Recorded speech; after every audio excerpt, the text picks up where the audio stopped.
Hey everyone, welcome back to the channel Code and Clarity. If you are preparing for placements in 2025, there's one core subject that interviewers never skip, and that is the operating systems. Even if you are great at coding or development, most companies, whether it's service based or product based or startups, will test your OS basics. So in this video, I will take you through the top 10 operating system interview questions that appear again and again, and I'll explain them in a simple real life way so you never forget. Make sure you stay till the end because I'll also share how to answer the concept questions smartly and which 4 OS topics you need to revise before your interviews. Now, why OS is important? Operating system is the backbone of computer science. It controls everything: memory, CPU, processors, files. Interviewers love OS questions because they test how deeply you understand what happens behind the code. When you can explain things like context switching or deadlocks clearly, it shows you think like a real engineer or not just a coder. Alright, let's jump into the questions. The first question: what is a process and a thread? A process is an independent program in execution. Like when you open Chrome, that's one process. And inside Chrome, you might have multiple tabs open. Like each tab is called as a thread, which is a smaller unit of execution within the same process. So threads share memory and resources of the parent process, which makes them faster, but also more prone to synchronization issues. Now you can say a process is like an independent worker with its own tools, and a thread is like an assistant using the same tools to do smaller tasks. So interviewers also often ask the follow-up question like, why use threads instead of processes? The answer will be threads save memory and time because they share the resources and instead of creating new ones each time. Okay, so this is the first question. Now the next question is difference between process and program. A program is a passive entity. It's just code which is stored in a file, and a process is an active entity. When you run that program, it becomes a process. So for example, your notepad.exe file is a program, and when you double click and it opens, that running instance of the program is called as a process. Okay, is it clear? Now let's jump to the next question. What is context switching? Context switching happens when the CPU switches from one process to another. Let's say process A is running and process B has higher priority. The OS will pause process A, save its state like registers, memory pointers, and then load process B. This makes multitasking possible. But note, context switching is not free. It adds some overhead because saving and loading state also takes some time. So a good answer example: context switching allows multitasking, but frequent switches reduces the CPU efficiency. So is context switching clear? I guess it is clear. Now the next question is, what is deadlock? Deadlock is when two or more processes are waiting for each other's resources and none can process. For example, process 1 holds printer and needs scanner. On the other hand, process 2 holds scanner and needs printer. So both keep waiting forever. Now deadlock occurs when these 4 conditions hold simultaneously. So what are the conditions? Mutual exclusion. In that case, resources can't be shared. The hold and wait condition: a process holds one resources and waits for another. The third one is no preemption, that is resources can't be forcibly taken away. And the last one is circular wait, that is processes form a circular chain of waiting. Now interviewers love when you remember all 4, mention them confidently. This is an extremely important question in operating system, like what is deadlock, then conditions for deadlock, explain them very clearly. Means suppose I am a process, I need one resource, okay, and I am holding currently another resource, and there is another process which needs the resource which I am holding currently, and that resource is holding the resource which I am needing.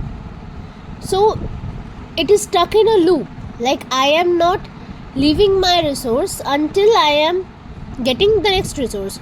So the other process, since it is mutual exclusion, means one process can hold one resource at a time, the other process cannot get the resource which I am holding currently. So as a result, we are stuck in a loop. That is basically the deadlock. And these are the conditions for deadlock, like mutual exclusion, hold and wait, no preemption, and circular wait. Just memorize them, understand and explain. Now the next question, that is paging versus segmentation. Both are memory management techniques, but they differ fundamentally. Actually, paging divides memory into fixed sized blocks, and those fixed sized blocks are called as pages. Now paging focuses on physical memory management. Now, so what is segmentation? Segmentation divides memory into variable size blocks based on the logical parts, like function, arrays or modules. Now example, like paging is like dividing your wardrobe into some equal shelves, and segmentation divides memory into variable size blocks. Like segmentation is basically dividing it by type, like shirts, jeans, jackets. So paging versus segmentation, I hope it's clear. Next is, what is a semaphore? A semaphore is a synchronization tool that controls access to shared resources.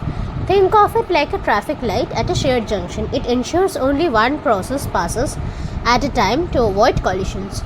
So there are mainly two main types of semaphore. Extremely important, like binary semaphore, 0, 1, which allows only one process at a time. And next is counting semaphore. So counting semaphore allows limited concurrent access. For example, multiple threads printing to one printer. Semaphore ensures no two processes print simultaneously. Next is preemptive versus non-preemptive scheduling. Preemptive scheduling means a process can be interrupted and moved back to the ready queue. For example, in round robin or shortest remaining time first. And non-preemptive scheduling means once a process starts, it runs till its completion, like in first come first serve or shortest job first. Now use a simple example. Preemptive scheduling is like multitasking with your phone. If a call comes, your music pauses. And non-preemptive is like watching a downloaded movie, no interruptions. Next question is, what is thrashing? Thrashing happens when the CPU spends more time swapping pages between RAM and the disk than executing processes. Imagine switching apps constantly on a phone with low RAM.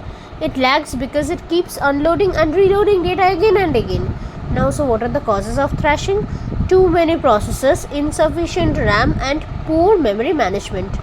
And what is the prevention for this? Increase the physical memory and use efficient page replacement algorithms.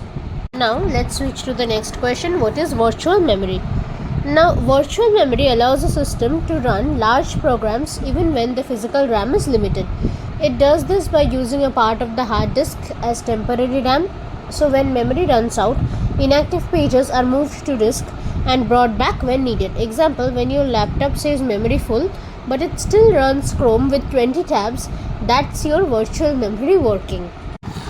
Now the next question and the last question, what is the difference between kernel mode and user mode? There are two modes in which a program can run. One is the user mode, the next one is the kernel mode. Appliances like Chrome or Word run here. They can't directly access your hardware. This is the user mode. Okay, in user mode, applications like a Chrome or Word run and can't directly access hardware. And what is the kernel mode? The operating system runs in the kernel mode. It has complete access to hardware and system resources. Now this separation ensures the system stability and security. If one user mode process crashes, the OS keeps running. Now, so if you are short on time, focus on process scheduling algorithms, deadlocks, memory management, that is paging, virtual memory, then synchronization. So practice small coding snippets related to these also, like simulating the round robin or deadlock detection. They stand out in interviews. So focus more on concept clarity than definitions. Use real world examples in answers and practice short 2-line answers for HR and tech nouns. So these are some bonus tips. Now If you want me to explain any topic in detail of these topics regarding which you had questions here in this video, so I'll be explaining them in a separate video. And if you want the written notes of these 10 questions, then please let me know in the comments. I will provide you with the detailed answers. And please, if you want any video or any topic, then also let me know in the comments. I will explain, bring separate video for that. So that's your complete list of top 10 OS interview questions for 2025 or 2026 placements. If this helped you, hit like, comment which question confused you the most, and don't forget to subscribe, because I'll be bringing such an important informative video regarding your tech interviews. Keep learning, keep revising, and remember, consistency wins interviews. Thank you.